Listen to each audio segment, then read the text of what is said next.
né, buscar o Senhor enquanto se pode achar. Nós fazemos isso enquanto podemos achar. Amém, amados? E agora nós vamos ouvir a bendita palavra de Deus através do homem de Deus, pastor José Eneildo.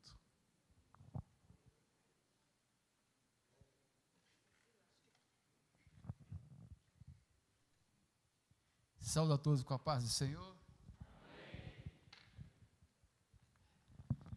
Privilégio, podemos estar na casa do Senhor, ministrando, ouvindo, recebendo da parte de Deus aquilo que Ele já preparou para nós. Amém?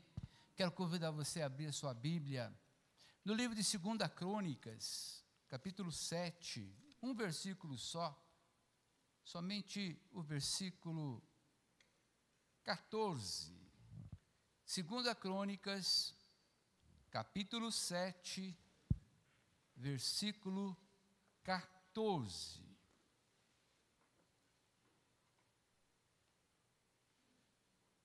Vamos ler junto comigo? Está no telão ali, você pode, né, acompanhar, às vezes pode estar, a sua Bíblia pode estar com uma escrita diferente, mas aqui podemos ler todos juntos, né? Vamos ler juntos? E se o meu povo, que se chama pelo seu nome, se humilhar e orar, e buscar a minha face, e se converter dos seus maus caminhos, então eu ouvirei dos céus, e perdoarei os seus pecados, e sararei a sua terra. Amém. Pai querido, a tua palavra é lâmpada para os nossos pés, é luz para os nossos caminhos, é a tua palavra, Senhor, que nos leva à verdade. Jesus Cristo é a verdade, Ele é o caminho, Ele é a verdade, Ele é a vida, e é o que nós precisamos, mais uma vez, aqui, Pai, que diferentemente não tem sido em todos os cultos, o Senhor tem falado conosco. Eu lhe peço, Pai, através do teu servo, que o Senhor possa me usar conforme tu queres, da forma que tu desejar, que tu use a minha boca, o meu pensamento, o meu coração, para a glória e honra do teu santo nome. Amém. Podemos assentar. Se puder manter para mim ali o texto de 2 Crônicas, que eu peço, por favor. Antes de eu começar a falar qualquer coisa, para você entender, né, o contexto do que Deus tem preparado para nós, em 2000, vou dar um exemplo aqui, vou dar um breve relato aqui, um testemunho. Em 2001, eu estava em Guaratinguetá, eu congregava numa igreja chamada Projeto Semear, uma igreja abençoada, e lá eu com a minha esposa começamos um trabalho num bairro, muito carente, onde começamos a fazer visita nos lares, fazer culto nos lares. Cresceu de uma tal maneira, pela misericórdia de Deus, pelo agir do Espírito Santo, cresceu ali de uma forma tão grande, que nós precisávamos da escola, e conseguimos a autorização de uma diretora da escola municipal, que cedesse para nós 2 salas de aula, de tanta gente tinha para ouvir os nossos estudos, para as crianças, para os pais das crianças, era algo maravilhoso. Eu lembro até que tinha uma senhora que era a zeladora da escola, ela chegava no portão com cara feia para mim. Eu falava: Dona Conceição, bom dia, Deus te abençoe. E ela falava: A resposta era assim, ó, Ela não gostava, porque era domingo, é o dia dela descansar, ela trabalha de segunda a sexta, mas domingo, ela não gostava dos crentes lá na igreja usufruir, a igreja não, na escola, de usufruir de 2 classes. Gente, nós deixávamos limpinha a sala, a lousa não deixava escrito, o chão tudo limpinho, era tudo maravilhoso. Mas todo domingo a gente chegava, eu falava para ela: bom dia, Dona Conceição, se precisar da gente, pode contar com a gente. Ela, um belo dia nós chegamos, ela veio chorando: pastor, eu preciso de uma oração, depois que o senhor der as aulas, o senhor pode ir lá na minha casa, porque ela morava no fundo da escola, o senhor poderia ir lá orar por nós? E nós fomos. Ela se converteu, a filha se converteu, o filho se converteu, muita gente, e a igreja começou a crescer. Mas a minha esposa, Silvia, ela dizia: Teildo, eu sinto de ir embora para São José dos Campos, eu quero ir para lá. Falei, não, eu não vou, mas a minha família está tudo lá. Não, eu não quero ir. Nós começamos uma obra aqui, conseguimos um lugar lá, virou aquele lugar que era um bar, onde havia cachaceiro, onde havia maldade ali, que passou a ser uma igreja, e a igreja estava crescendo, era tudo de bom, era tudo que todo mundo queria, eu queria, mas a minha esposa falava, não, Deus está mandando eu ir embora para São José dos Campos. Falei, calma, não é assim. Aí no dia 5 de fevereiro, aniversário da Silvia, as irmãs fizeram aniversário, para comemorar o aniversário da mulher do pastor. Eu não era nem pastor, eu era presbítero. Aí chamaram bastante gente do bairro, veio uma irmã lá, muita cheia da unção, e começou, depois que eu orei pela minha esposa, aniversário dela, essa irmã chegou e falou, irmãos, diga ao teu pastor, diz o Senhor para mim, arruma a tua mala, tu vai para longe, sem saber de nada. Aí eu pensei comigo, não tem jeito mesmo, temos que ir embora. Mas o pastor, ele vai ficar bravo comigo, nós começamos uma obra, está indo bem, está tudo maravilhoso, agora vamos largar, vamos abandonar, ele não vai gostar disso. Vamos falar com ele. Quando eu sentei para falar com ele, ele falou, vai. Falei, como assim? Como assim? O senhor não vai brigar para me ficar? Não, vai. Está me dispensando? Não é nada disso. É meu sonho construir, começar uma obra do projeto Semear na cidade de São José dos Campos. Era a deixa para ele. Mas quando eu cheguei aqui, dia 1º, isso foi no dia 5 o aniversário da Silvia foi no dia 5 de fevereiro. No dia 1º de maio, nós estávamos chegando de caminhão aqui em São José. Mudança, lá no Monte Castelo. Cheguei lá e eu comecei a observar, vamos começar uma igreja aqui, mas eu já conhecia aqui a igreja, a gente vinha aqui nos final de semana, eu vi, não, Deus mandou vir para São José, foi para somar, não para dividir. Tinha muitas igrejas em volta ali, eu não vou começar uma igreja aqui nesse bairro para dividir a igreja, não, e aí aqui estou há 22 anos, 24 anos estamos aqui. E a primeira palavra que eu preguei nessa igreja foi sobre a semente do grão de mostarda. A segunda palavra que eu trouxe para essa igreja, lá ainda, na igreja ali de cima, Igreja Evangélica do Brasil, eu preguei sobre o sacerdócio. Mas na verdade não foi nenhuma pregação, foi um estudo bíblico. E eu sou obrigado a dizer que eu não queria trazer essa palavra que estou trazendo hoje. Quem quer que eu fale isso é o Senhor. Eu tive um sonho, semana passada, com um casal aqui da igreja, que trabalhando, estava numa obra, de repente o barranco desmoronou e caiu sobre eles saíram debaixo da terra, somente com as mãos quebradas. Aquele sonho me levou para o texto que eu já havia ministrado aqui numa escola bíblica. Eu quero convidar você a abrir, antes de você abrir sua Bíblia, voltando para o texto, presbítero, o senhor falou do mas na palavra, né? Que bênção. Porém, contudo, mas Deus é bom. Mas também tem uma palavra, uma letra chamada se.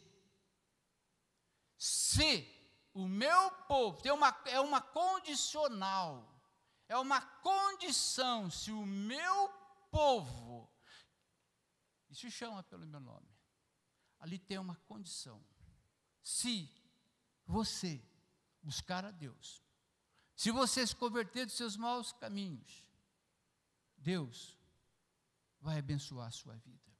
Muitas vezes nós não somos abençoados porque está faltando alguma coisa, talvez você nem saiba, talvez nem eu saiba, a respeito de mim mesmo, mas quando você é iluminado pela palavra, quando você é exposto à palavra, quando você examina as escrituras, você cuida ter nela a vida eterna. Por isso está ali o ser, o meu povo, que se chama pelo meu nome, se humilhar e orar, buscar a minha face, se converter dos seus maus caminhos, então eu virei dos céus e perdoarei os vossos pecados e sararei a vossa terra. Eu não vou ficar nesse texto, não. Se eu falar de pecado, se eu falar de erro, você tem lá os 10 mandamentos. Não terás outro Deus. não ser idólatra, não roubar, não mentir, não dar falso testemunho, não cobiçar. Você sabe tudo isso, nós sabemos, a Bíblia, a palavra de Deus nos ensina, nos exorta, e nós estamos numa igreja que, glória a Deus, louvado seja Deus, é palavra pura. Mas eu convido você a abrir a sua Bíblia agora, nós vamos entrar num campo desconhecido. Talvez alguns pastores aqui já examinou essa palavra. Levítico 21, abra aí para mim, a sua Bíblia. Levítico 21. Levítico, antes de mais nada, deixa eu falar uma coisa, que presta atenção, você tem que saber disso. Esse livro foi escrito diretamente, dirigida para os levitas. Levitas, aí a pessoa, levitas são aqueles que estão lá no altar, lá, que cantam lá, peraí. Levitas, eles vêm da tribo de Levi. Levi foi o terceiro filho de Lia. Lia era casado com Jacó. Jacó fugiu para a casa de Labão, seu tio. Lá ele encontrou Raquel, se apaixonou por Raquel, trabalhou 7 anos por Raquel. Mas quando chegou a hora do casamento, Labão enganou ele, mandou Lia no lugar de Raquel. E Raquel foi e casou. Raquel não, Lia foi no lugar de Raquel e casou com Jacó. Jacó trabalhou 7 anos por Raquel e recebeu Lia. Agora ele trabalha mais 7 anos para ter Raquel. Mas, porém, volta no Levitas. Nós estamos lendo o livro de Levítico. Preste bem atenção, Levi foi o terceiro filho de Lia. Primeiro, segundo, terceiro filho. Raquel não dava luz. Raquel foi dar filho para Jacó, o 11º e o 12º filho, José e Benjamim. Mas quando Lia deu à luz aquele terceiro filho, dentro daquela circunstância que ela vivia, vendo seu marido apaixonado pela irmã Raquel, não ligava muito para ela, ela disse, esse menino vai chamar Levi, porque Levi em hebraico significa aquele que aproxima. Levi em hebraico significa aquele que une. Então ela pensou assim, agora com o terceiro filho de Lia, Raquel não tinha nenhum, agora o meu marido vai se achegar mais em mim. Por isso ele chama Levi. E essa pessoa, Levi, deu origem à tribo de Levi, que foi chamado por Deus para cuidar do tabernáculo. E além dos levitas, Deus chama, depois ali de Moisés, o irmão de Moisés, Arão, para ser o sacerdote do tabernáculo. Os levitas e os sacerdotes, essas leis que estão no livro de Levítico é direcionado aos levitas e ao sacerdócio. Agora, o que tem a ver com você? Saiu lá da sua casa para ouvir isso. O que tem isso a ver com você, meu irmão? No Apocalipse 1:6 fala que Deus em Cristo Jesus nos fez o quê? Reis e sacerdote. Então você, irmã, você, irmão, que entrou aqui, você que é servo de Deus, você que é cristão, lavado, remido pelo sangue do Cordeiro, você é um sacerdote também. E essa lei é para você que você vai ler agora. Só que não no lado físico, material, mas no lado espiritual. Levítico, disse o Senhor a Moisés, fala aos sacerdotes, filhos de Arão, e diz-lhes, o sacerdote não se contaminará por causa do morto entre o seu povo. Muda para mim, vai mudando. Salvo por seu parente mais chegado, por sua mãe, e por seu pai, e por seu filho, e por sua filha, e por seu irmão. Eu vou pedir para pular, senão vai ficar muito grande. Vai lá para o versículo 16.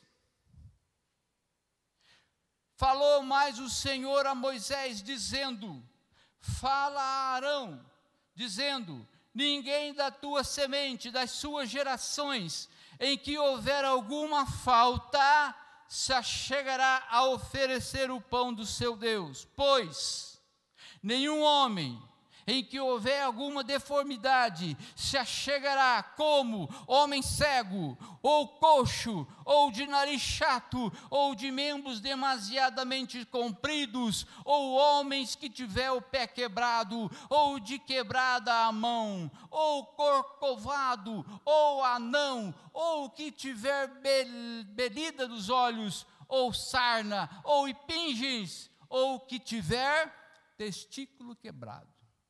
Uau! Irmãos, era literal, porque o trabalho do tabernáculo é puxado.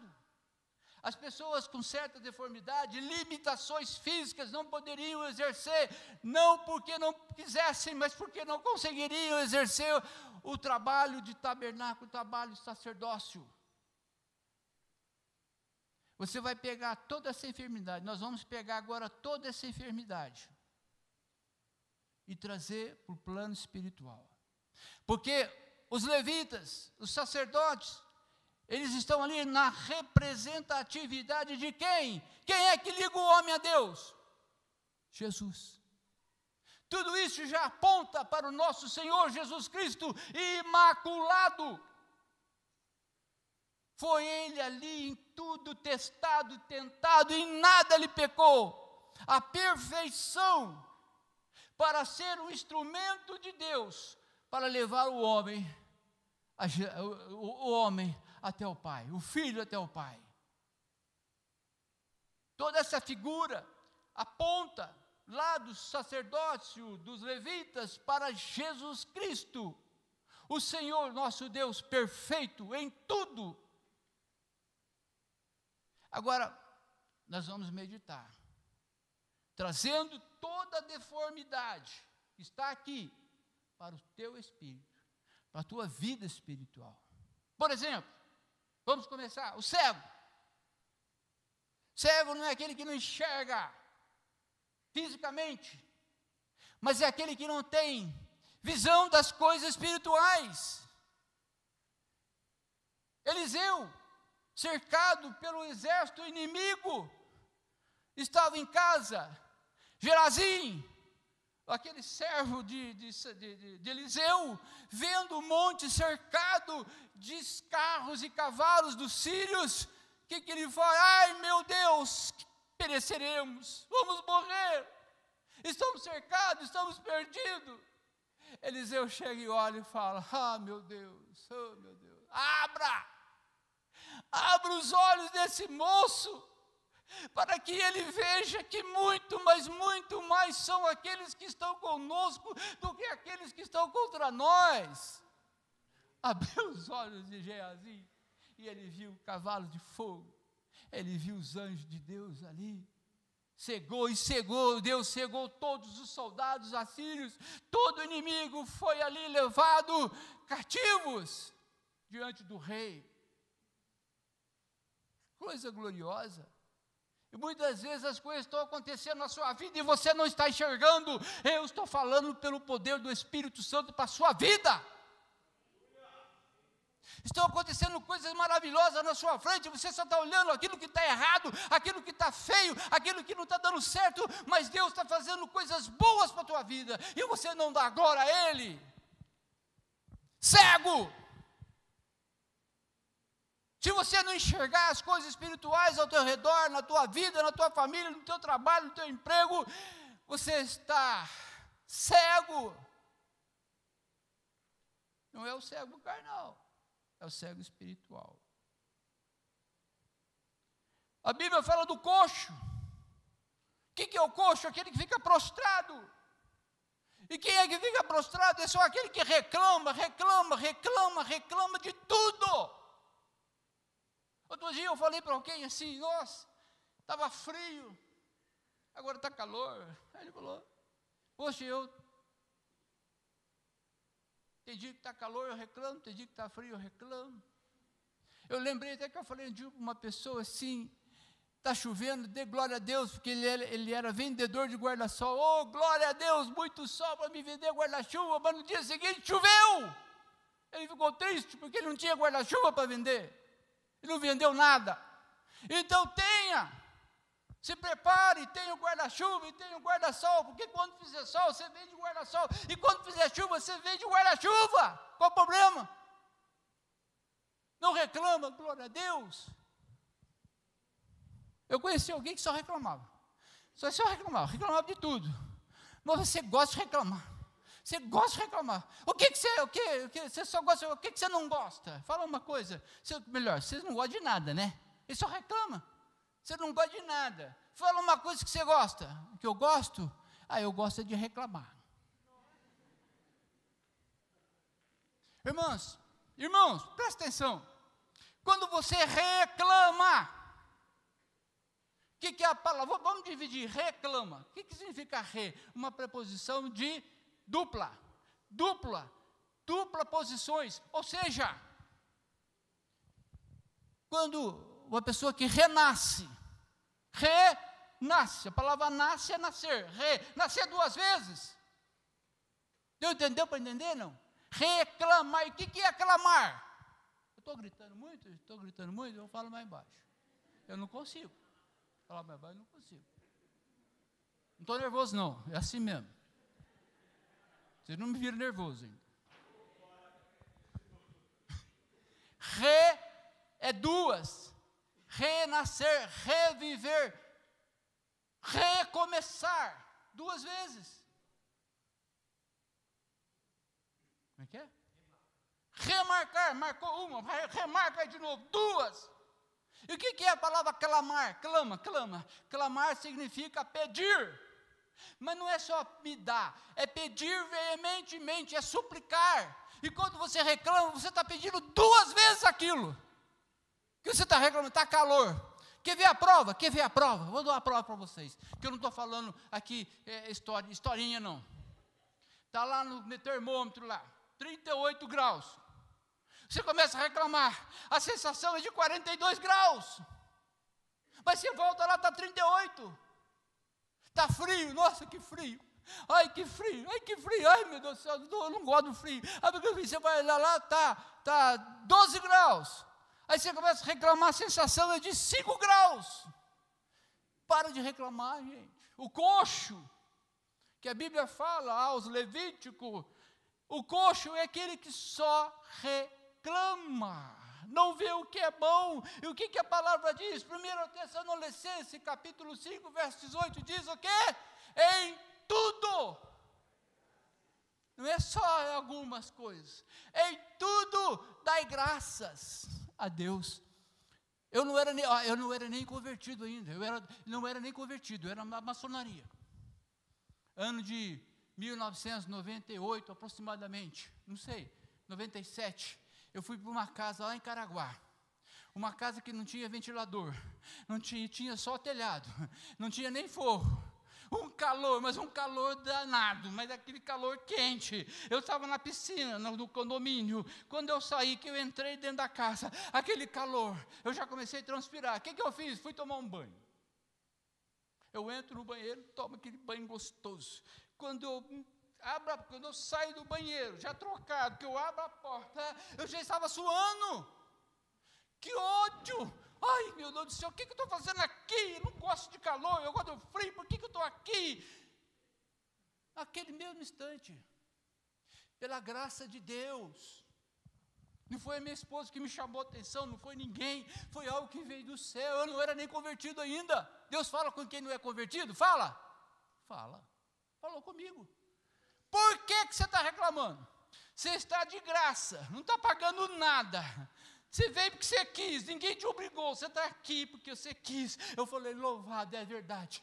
Nunca mais, gente. Minha esposa está aqui, ó. Você acha que eu vou falar uma mentira na frente dela? Eu posso falar sem ela ver. Mas na frente dela não falo, não. Eu não falo. Ela é testemunha que eu não reclamo de nada. Está frio, oh, glória a Deus. Está calor, eu gosto. Está tudo bom, em tudo dai graça. Quem falou isso para mim foi o Espírito Santo. Está aqui na Bíblia, gente. Está na palavra de Deus. Quem é coxo aqui? Não levanta a mão. nariz chato. Está escrito na Bíblia. O de nariz chato. O que significa nariz chato, gente? Fala para mim, o que significa? Não é físico, tá? De novo. O que significa nariz chato? Para que serve o nariz? Fala para mim, para que serve o nariz? Discernir. Você olha para um arroz de ontem. Discernimento. Você vai discernir se aquele arroz está azedo ou não. Discernimento. Irmão, irmã, tem muito crente que não tem discernimento do que é espiritual, do que é carnal. É muito importante o crente saber, pelo poder da palavra de Deus, discernir aquilo que é bom, aquilo que não é bom, aquilo que é ruim, aquilo que não pode ser feito. Nariz chato significa aquela pessoa que vai na conversa dos outros, não tem opinião própria. Um conselho é bom. No monte de conselheiros há sabedoria, está lá no livro de Provérbios, Salomão escreveu, no monte de conselheiros há sabedoria. Mas meu irmão, minha irmã, tem muita coisa que você temos que ter o discernimento, para ficar quieto na hora certa, para falar na hora certa, nunca na hora errada. Precisa ter discernimento. Vigia! E tem mais, peça a Deus, Senhor, me ajuda, eu quero ter discernimento daquilo que não me convém. Tem coisa que não precisa, está escrito, é claro. Gente, o que eu já vi crente reclamar de radar na estrada, eu choro, dá vontade de chorar. Tem um radar na estrada, gente, escrito lá, dizendo 80 km por hora.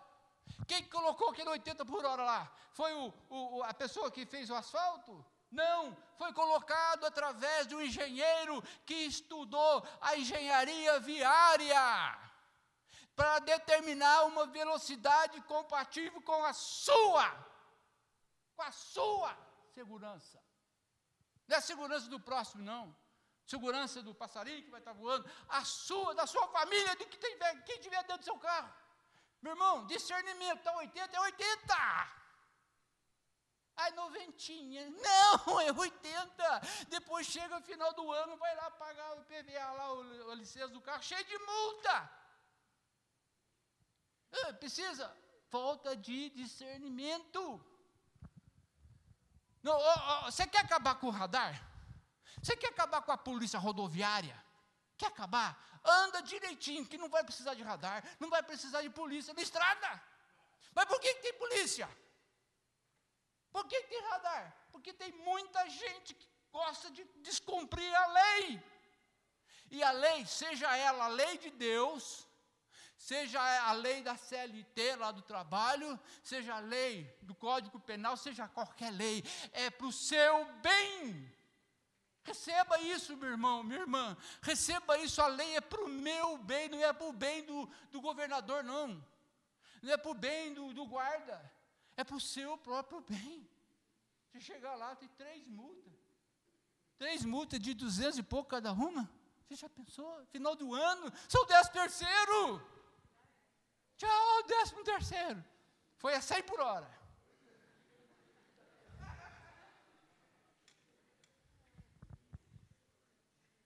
Nariz chato. Irmão, põe 1 Coríntios para mim, por favor. 1 Coríntios 2,14. 1 Coríntios. Pois nenhum homem que houver alguma deformidade. Não é isso não. Estou com pressa aqui.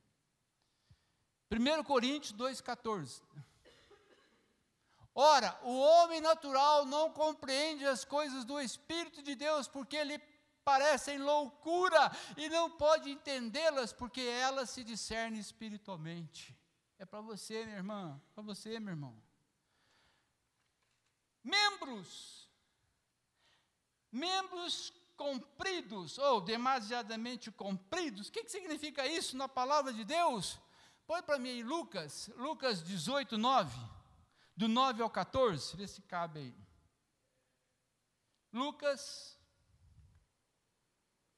capítulo 18, versículo 9 ao 14.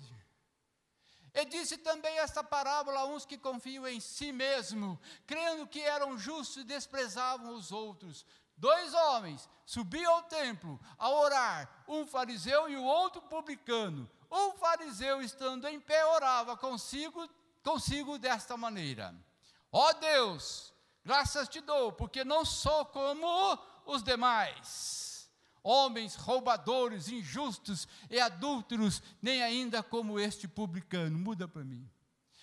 Jejuo 2 vezes na semana, dou o dízimo de tudo quanto possuo. O publicano, porém, estando em pé de longe, nem ainda queria levantar os olhos ao céu, mas batia no peito, dizendo: ó Deus, tem misericórdia de mim, pecador. Digo-vos que este desceu justificado para a sua casa, e não aquele, porque qualquer que a si mesmo se exalta será humilhado, qualquer que a si mesmo se humilha será exaltado. Deixa eu botar um pingo no i aqui, gente. Eu já vi muita gente, eu vi pastor falando, pregando lá na internet: meu irmão, os humilhados serão exaltados. Quem já ouviu isso? Quem já ouviu essa frase? Quem já ouviu? Aquele, né? Se você for humilhado na rua, alguém humilhou você, meu irmão, fica em paz, você vai ser exaltado. Se alguém te humilhar na rua, meu irmão, fica com vergonha. Alguma coisa você fez de errado. O que a Bíblia está falando é aquele, ei, olha para mim, aquele que se exalta, aquele que se humilha. Tem uma outra passagem que fala assim: quando você for para um jantar, para um lugar onde tem nobres, senta lá atrás, não senta na frente não, porque eles vão chegar falando: dá para você sair daí, sentar lá atrás, porque aqui vai sentar os príncipes. Aquele que se exalta será humilhado. Está ali, ó. Mas aquele que se humilha, este será exaltado. Qual o exemplo maior disso, a prova maior disso? Que Jesus, sendo Deus, se humilhou.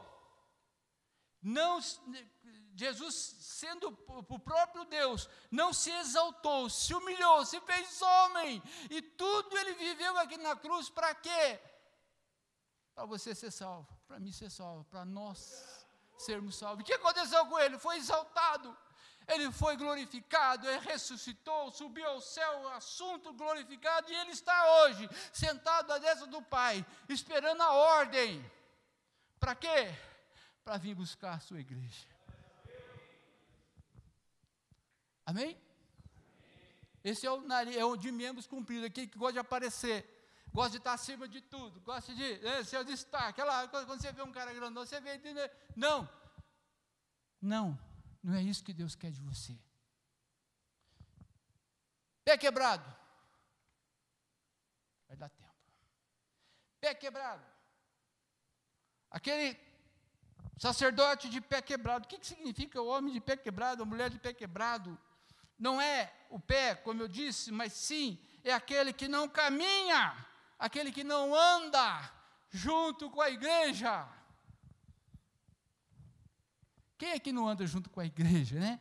Como assim, pastor? Como é que funciona isso?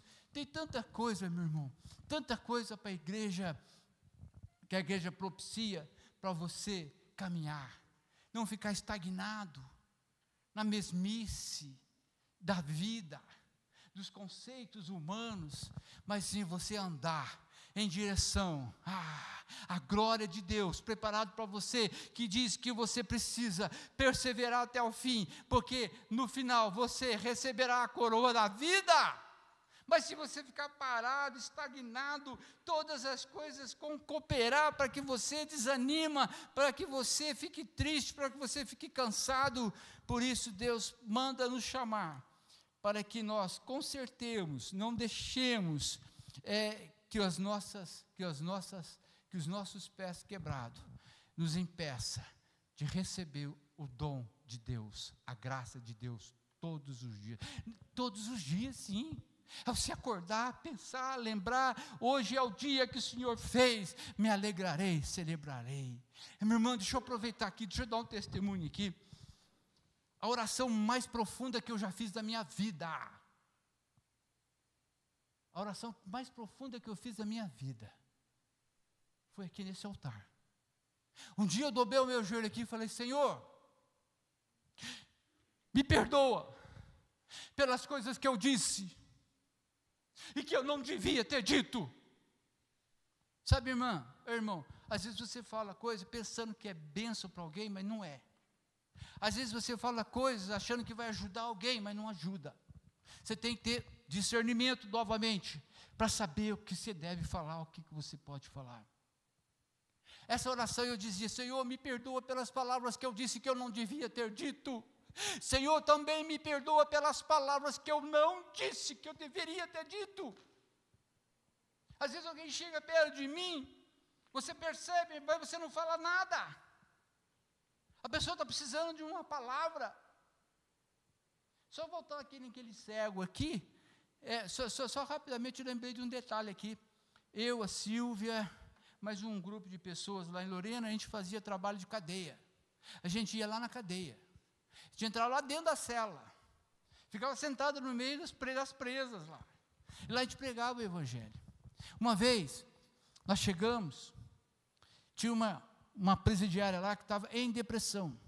Depressão por causa dos filhos, que ela não tinha notícia dos filhos, aquela coisa toda, e ela estava já quase 15 dias sem tomar banho, só trancada na cela. Não, porque ela queria, estava em depressão, não queria conversar com ninguém, não queria nada, e só ficava lá. E tinha um presbítero totalmente cego mesmo, cego carnal. Ele tinha que andar segurando o ombro da gente assim, ó. Nós fomos lá. Aí uma das presidiárias falou: olha, irmão Marcos, presbítero Marcos, a fulano de tal, não lembro o nome dela agora, está em depressão, e nós não estamos aguentando mais do mau cheiro da mulher, que é a cela, não é espaçoso, é 4x4, eles tinham que dormir junto. Ninguém aguenta mais o mau cheiro daquela mulher. E eles não estavam pensando no bem-estar dela, não, estavam pensando no bem-estar do povo que estava em volta dela. Esse presbítero falou assim: chama ela aqui. As presidiárias foram lá, pegaram ela no braço, veio trazendo assim, ela meio assim, meio querendo, não querendo. Esse presbítero fez assim, ó, abriu o braço e deu um abraço nela. E orou com ela. Semana seguinte, nós voltamos lá. Cadê a depressão? Foi embora. Um abraço, meu irmão. Ô, meu irmão, um abraço. Às vezes a pessoa precisa de um abraço, está do seu lado. Você vai embora. Senhor, me perdoa pelas pessoas que eu devia ter abraçado e não abracei. Voltando para a minha oração: Senhor, me perdoa pelas coisas que eu vi e que eu não podia ter visto. Senhor, me perdoa pelas coisas que eu não vi e que eu devia ter visto. Senhor, me perdoa pelas coisas que eu ouvi, mas que eu não devia ter ouvido. Senhor, me perdoa também pelas coisas que eu não ouvi, mas que eu devia ter ouvido. Senhor, perdoa pelas coisas que eu fiz, que eu não devia ter feito. Senhor, me perdoa também pelas coisas que eu não fiz, mas que eu devia ter feito. A gente pode se enganar. A gente pode não perceber. Peça a Deus a possibilidade de você poder fazer isso. Eu vim uma vez, eu estava vindo para a igreja, era 8 horas da manhã, eu pegava o ônibus, parava ali perto da rua do cemitério, ali, e vinha a pé até aqui. Eu tinha acabado de fazer a oração lá na minha casa, eu vinha vindo, quando cheguei ali na esquina, quando era o Banco Bradesco, quem lembra disso? Aqui na esquina aqui, agora é Santa Casa lá, o negócio de Santa Casa.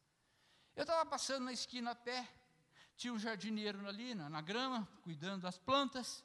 Aí veio uma moça lá da limpeza, saiu: ô Geraldo, tudo bem? Eu estou bem, e você está bem? Não, está tudo ruim, está tudo horrível. Esse dia vai ser o pior dia da minha vida, vai ser tudo ruim. E eu passando e ouvindo aquilo. Quando eu virei, cheguei no poste, o Espírito Santo: ué, você não acabou de orar? Pedindo perdão pelas palavras que você não disse? Ela está precisando ouvir uma palavra. Eu parei, pensei, Deus sempre tem razão, né, gente? Eu não tenho razão nenhuma. Eu voltei e falei assim: moça, cheguei para ela assim e falei: moça, vem aqui. Deixa eu falar uma coisa para você. Diga agora com a tua boca, fala assim: hoje, este é o dia que o Senhor fez, me alegrarei e celebrarei. Fala. Este é o dia que eu fiz. Ela falou e começou a chorar. Chorou, deu um abraço nela e veio embora. Pronto. Isso. Obrigado, Senhor. Obrigado. O que aconteceu com ela, eu não sei. Eu fui roubado em 2022, lá no Brás. Eu já contei essa história aqui. Roubaram minha carteira, até o celular. Deram uma trombada ali. Fizeram assim, ó, na minha frente. Minha filha atrás me segurou, senão eu tinha caído no chão. Quando eu me arrumei, que eu botei a mão, cadê a carteira? Celular, tudo. Foi embora. Aí isso era no sábado. Na segunda-feira eu estou aqui, acabamos de orar aqui no altar, fomos tomar café, estava eu e o Silas. Nossa, lembrei de um cartão de uma loja que tem aqui na rua 7. Falei, esse cartão não tem senha. Se a pessoa apresentar esse cartão, ela compra o que ela quiser com aquele meu cartão. Falei, meu Deus do céu. Era 9 horas, já saí, fui. Cheguei na loja, falei, moça, escuta essa, gente. Moça, roubaram meu cartão, eu queria cancelar meu cartão antes que eles gastem meu cartão. Ela me deu o número de telefone, ó, liga nesse nome aqui, nesse número, que eles vão cancelar na hora para você. Eu fiz um biquinho para ela, ó, roubaram meu celular também, eu não tenho telefone para ligar, você faz isso para mim, eu faço. E quando eu sentou, eu não tenho esse dom, não. A minha esposa tem esse dom, ela olha para a cara da pessoa, vê, essa pessoa está triste. Essa pessoa está com problema. Eu não tenho, eu sou meio despercebido assim, eu não percebo muita coisa não. Mas olhando para a cara da moça lá no telefone, eu vi que ela estava triste. Sabe o que eu falei para ela? Gente, escreve isso que eu vou falar para vocês, guarda isso, que isso daqui é uma ferramenta, é uma chave que abre a porta do evangelismo. A moça lá no telefone, com aquela cara triste, olhando no rosto, pensar que é fome. Não, fome não é, porque era 9 horas da manhã. Eu olhei para ela e falei uma coisa, que eu falo para todo mundo, vocês já ouviram falar. Eu perguntei para a moça, posso te fazer uma pergunta? Ela falou, pode. Você acha que ouvir alguém dizer, eu te amo, é o máximo? É porque você não ouviu alguém dizer, deixa que eu pago. É isso aí. Todo mundo dá uma risadinha. Essa risadinha está abrindo a porta do coração. Porque você chega na pessoa, não, porque Jesus, a Bíblia, a pessoa já tranca na hora. Ih, lá veio o chato do crente. Abriu. E quando ela fala assim, quando ela fala, é porque você nunca ouviu alguém dizer, deixa que eu pago. Ela dá uma risadinha. Aí eu falo para ela, continuo, você sabe qual é o salário do pecado? Gente, de 100 pessoas que eu falo, uma só sabe. Aqui todo mundo sabe. Pelo amor de Deus, ninguém vai me decepcionar. Hein? Qual é o salário do pecado? Amém. Aí eu pergunto, você sabe qual é o salário do pecado? Ela fala, não sei. Fala, o salário do pecado é a morte. Mas Jesus veio e disse, deixa que eu pago. Eu te amo, bonito.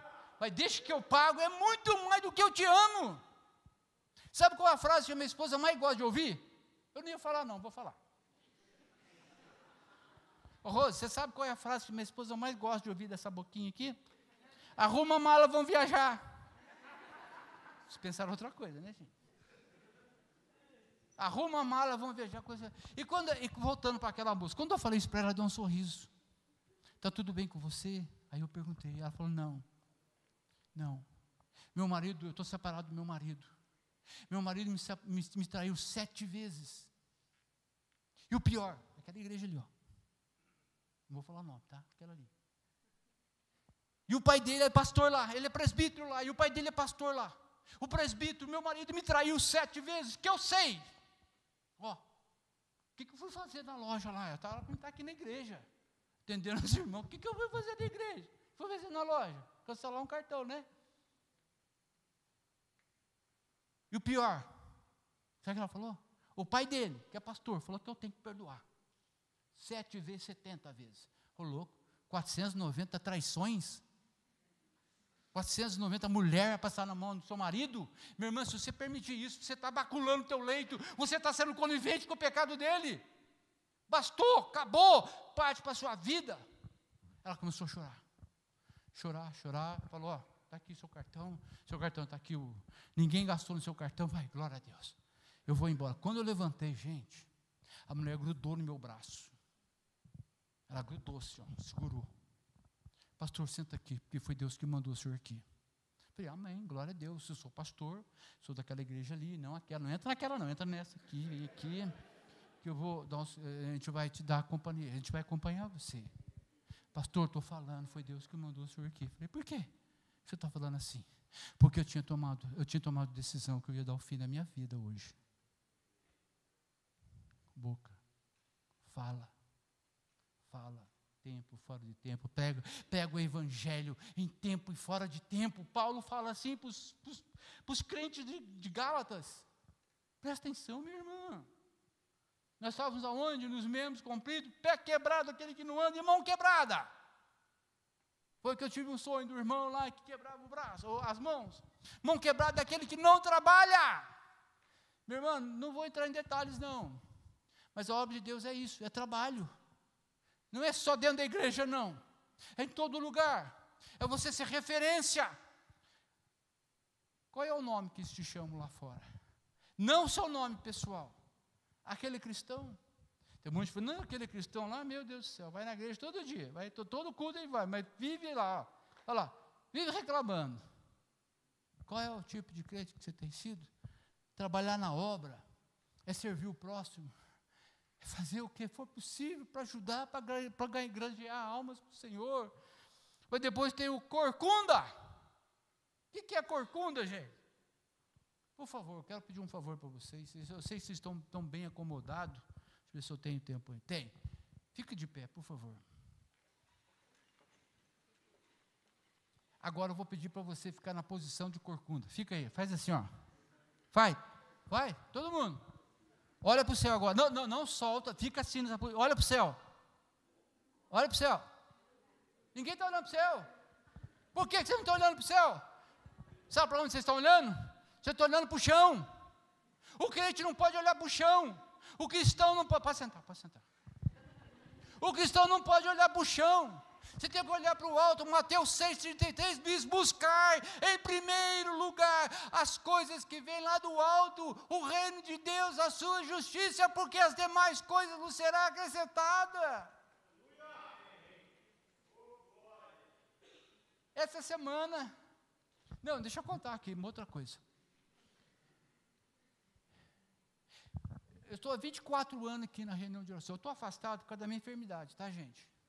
Problema de pressão, problema de um monte de coisa, enfermidade, problema da bexiga, é muita coisa. Mas se Deus permitir, um dia eu vou estar de volta. Mas durante todos esses anos, gente, eu orei muito por pessoas. Vai faltar, podia contar histórias de pessoas que chegavam em mim e falaram: pastor, ora por mim. Eu entrei com o meu pedido de aposentadoria, já faz 1 ano, não saiu minha aposentadoria. Faz 3 meses, Senhor, me aposentou. Faz 6 meses, enfim, vários, a gente orava. Passava um tempinho lá, daqui a pouco, saiu, pastor, saiu minha aposentadoria, louvado seja Deus, meu irmão. Esquece do dízimo, hein?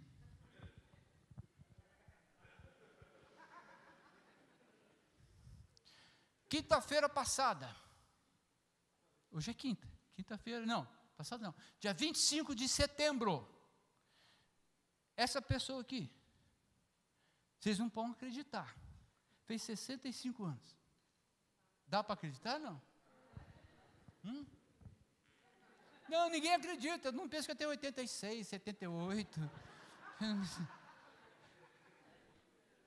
65 anos eu fiz agora, quinta-feira passada, dia 25 de setembro. A minha filha deu entrada lá no INSS da minha aposentadoria por tempo de idade. Por idade, 65 anos, eu fiz agora, dia 25 de setembro. Era uma quinta-feira. Ela deu entrada às 4 horas da tarde, eu fiquei bravo com ela. Era para dar 6 horas da manhã a entrada. Ela deu às 4 da tarde. Vocês estão rindo? No sábado de manhã, quando eu abro meu celular, tinha um recado lá: sua aposentadoria foi aprovada. Um dia e meio, para ser preciso. Minha aposentadoria saiu. Ninguém acredita, né? Que eu sou aposentado agora. Sabe o que é isso, irmão? Trabalho. Trabalha para Deus. Deus vai trabalhar por você. Corcunda, olha, não para a terra, para as coisas, olha para o céu. Deus é fiel, e tudo que Ele disse, Ele vai cumprir na sua vida. Eu vou falar para todo mundo aqui, sem exceção. Deus tem promessa na sua vida? Ó, Deus, eu vou falar com autoridade. Deus não está preparando a sua bênção. Pastor, o senhor está falando o contrário. Eu provo isso. Deus não está preparando a sua bênção, porque Deus não precisa de tempo para preparar nada. Ele disse, haja e há. Vai haver a hora que Ele falar, acontece, acontece. Mas Deus está preparando sim. Mas não é a sua bênção. Deus está preparando você. Você está sendo preparado para receber a sua bênção. Eu provo. Seu filho tem 12 anos. Pai, me dá uma moto. Você vai dar? Você vai dar? Claro que não. Deus está preparando você, minha irmã. Deus está preparando você. Para você estar pronto, para você receber a sua bênção. Corcunda, olha para o alto. Anão. O que é a deformidade aqui do anão, gente? Não é físico, tá? Por favor. Anão é aquele que não cresce. Entrou na igreja, está 20 anos na igreja, é a mesma coisa, não sai daquilo. Não cresce espiritualmente, não cresce na palavra, não cresce no desempenho, no trabalho, não cresce em nada, na fé. É aquela vezinha pequenininha. Não. A fé tem que ser grande. Ah, não. Você já ouviu, tem muita gente falando, se a sua fé for pequenininha, está escrito na Bíblia, se a sua fé for pequenininha, do tamanho de um grão de mostarda, diga que aquele monte vai sair daí e vai para lá. Não vai. Se a sua fé for pequenininha, eu já preguei aqui muitas vezes, se a sua fé for pequenininha, não vai acontecer nada na sua vida. A Bíblia não está escrito assim. A Bíblia está dizendo que se a sua fé for como, não do tamanho de um grão, mas como um grão de mostarda. E como é o grão de mostarda? É pequenininha. Mas cresce, se torna a maior das hortaliças. É essa fé que Deus quer que você tenha, uma fé grande. O centurião, ele vai lá, Senhor, o meu servo está moribundo, cura ele, por favor, cura ele. Não, vamos lá, discípulos, vamos lá na casa do centurião, vou lá curar ele. Centurião, o romano, não era nem judeu, o romano, cheio de idolatria, falou, não, Senhor, eu não sou digno que o Senhor pise sobre o meu telhado, mas se o Senhor dizer uma palavra, o meu servo será curado. Jesus olha para os discípulos e fala, nem em Jerusalém eu vi tamanha fé. Para acontecer uma bênção na sua vida, tem que ter uma fé grande, meu irmão. E como que você tem fé? Leia a Bíblia, testemunha, peça a Deus, Senhor, eu quero ter fé como um grão de mostarda. Como? Não dou. Eu não queria falar do grão de mostarda, eu queria falar, pastor, só fala de grão de mostarda. Não cresce, tem que crescer. O que Deus fala para Josué? Em capítulo 1, versículo 9. Seja forte.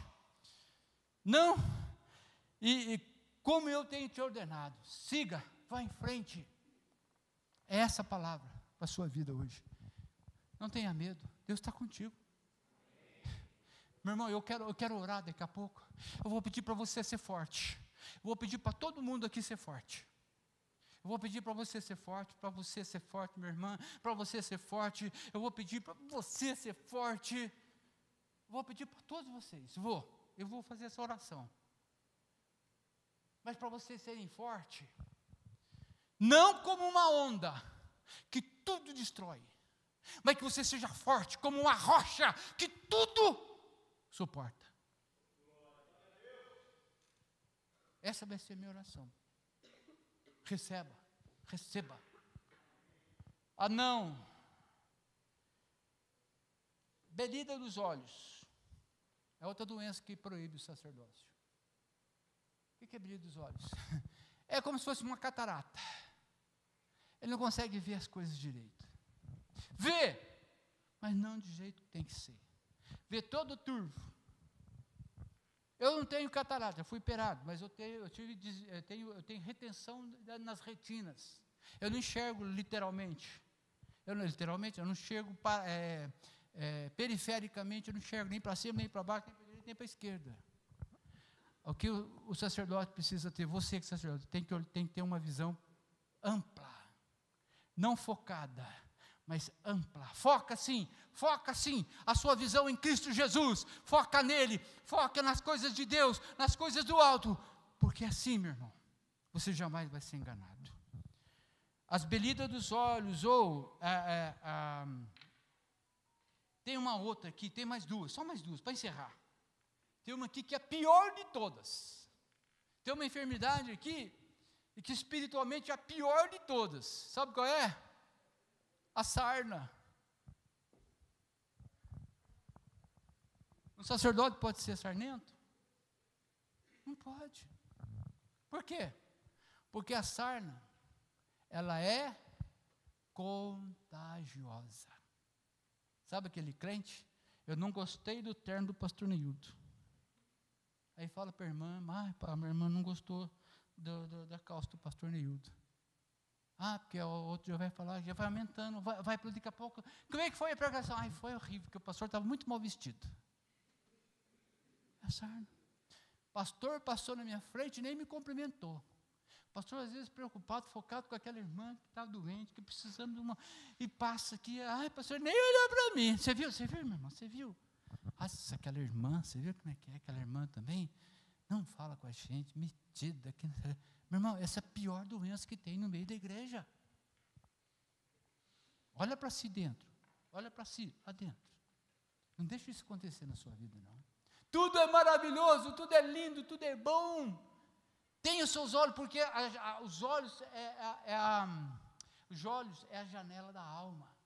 Um dia perguntaram para mim, pastor, quem perguntou? Não, a minha filha me perguntou assim, Isabelle, perguntou assim, pai, por que quando o senhor ora, o senhor fecha o olho? Ué, assim, por que o galo, quando canta, ele fecha o olho? Por quê? Alguém sabe, não? O galo, por que ele fecha o olho? Porque ele sabe de cor. Ele sabe de cor. Porque quando eu oro, eu fecho o olho. Eu disse, os olhos são as janelas da alma. Se eu oro de olho aberto, aquilo ali vai tirar minha atenção. Quando eu fecho de olho, é introspecção. Eu estou falando com Deus através do meu coração, da minha alma. Eu estou falando com Deus. Se eu ficar orando de olho aberto, estou dizendo que é errado, que não pode, que é pecado. Não é nada disso. Quando eu fecho meu olho, porque eu preciso de uma introspecção. É eu, somente eu e meu Deus. Amém? Louvado seja Deus. Onde nós paramos? Paramos na sarna. A beleza dos olhos, a sarna, a impinge é a mesma coisa, é doença contagiosa. Você com seus problemas, você não pode contagiar o seu irmão. Você tem que, pelo contrário, você tem que se isolar, não socialmente falando, mas você que se eu pegar, é você e Deus. Seu irmão não vai fazer nada por você, não pode. Agora, se você falar com o pastor vai dar uma chamada de atenção no você. Você não pode criticar. Fala com Deus, conversa com Deus. Para encerrar, eu estou me esperando essa. É só isso, não vou falar mais nada. Vamos orar? Não? Vamos ficar de pé, gente? Vamos orar? Não vou falar. Está todo mundo curioso, mas quer saber? Testículo quebrado.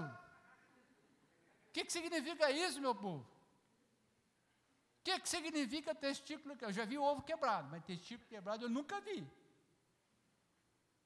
que significa testículo quebrado? Aquele que não gera. Você está gerando, meu irmão?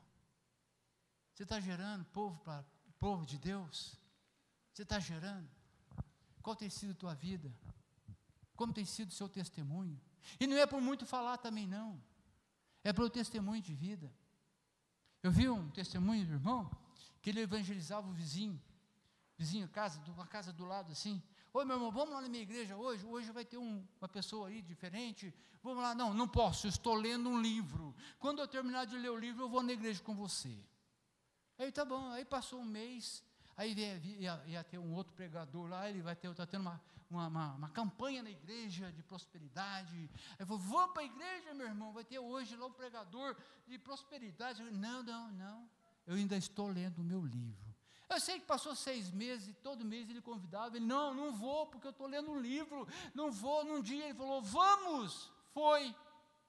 Chegou lá, a palavra entrou no coração dele, ele aceitou Jesus, foi maravilhoso aquilo, e os dois estão felizes, indo embora. Aquele irmãozinho pergunta para o vizinho, bem, mata uma curiosidade minha, esse tempo todo estou te convidando para ir na igreja, você está lendo um livro, que livro é esse? Você lê tanto? Eu falei, é você que eu estou lendo, é você que eu estou observando, se eu devo ou não ir na sua igreja. E eu vi que eu posso ir na sua igreja, porque você está dando um bom testemunho, você vai trazer sua família. Eu, quando eu vim embora para São José, tinha em torno aí de 28 pessoas na família da Silvia, 28, desses 28, 14 aceitaram Jesus. A metade. É pouco ainda, né? Era para ser todo mundo, né? Né, André? Todo mundo, né? Todo mundo aqui na igreja.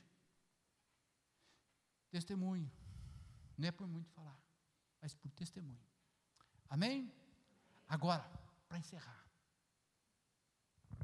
Jesus Cristo não teve nenhuma dessas enfermidades.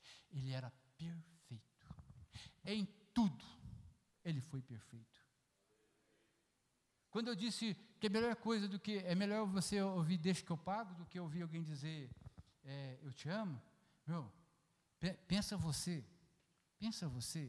por um motivo de doença, ou você ficou endividado lá no banco, está devendo dinheiro lá no banco, o gerente liga para você toda semana, está aumentando, o juro está crescendo, mas eu estou sem dinheiro, não sei o quê, não recebi ainda. Aí passa o mês, o gerente ligou de novo, aí vai ligando, você não aguenta mais, o gerente está ligando, não vou nem atender meu telefone, aí começa a mentir, e o valor daquela dívida está subindo, está impagável,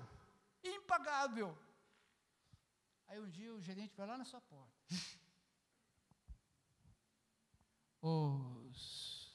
eu vim aqui para dizer para você que está tudo certo, você não precisa pagar mais nada. Alguém foi lá e pagou um preço, pagou a sua dívida. Você fica feliz? Você está devendo lá 500 mil reais, preço de uma casa, só de juros, pouquinho, era pouquinho. Aí alguém vai lá e paga a sua conta lá. Quem foi que pagou essa conta? Quem que pagou essa conta no banco? Você não vai ficar feliz? Pensa, foi o que Jesus fez. Remidor, sabe o que é remidor? Aquele que paga a dívida. Ele remiu a sua dívida, com o sangue dele, para que você tenha vida, e não somente vida eterna. Reclamar do quê, meu irmão? Reclamar do quê? Deus é bom? Deus é bom, gente? Não é bom. Deus é ótimo. Bom é comida que a minha mulher faz. Delícia. Mas Deus é maravilhoso. Entregou seu único filho para que lá na cruz ele pagasse a sua dívida. Amém? Vamos nos consertar com Deus? Quem tem ouvidos, ouça o que o Espírito diz à igreja. Se coloca de pé e vamos orar. Senhor meu Deus, Senhor meu Pai, mediante a exposição da Tua palavra, mediante aquilo que Teu Espírito Santo, Senhor, colocou no meu coração, e eu confesso que eu lutei contra. Houve lutas contra essa palavra hoje, mas eu sabia que essa palavra vinha do céu, incomodou o inferno. Mas nós, Pai, estamos aqui confiantes de que o Senhor, Deus, transforma a maldição em bênção, porque está escrito, Davi, quando ele foi apedrejado, quando ele foi caluniado, os generais queriam matar aquele descendente de Saul, mas Davi disse, não, deixa ele, porque toda maldição proferida contra mim, Deus transforma em bênção. Eu creio, Pai, que essa palavra, com o poder do Espírito Santo, a unção que vem do Senhor sobre a vida de todos eles.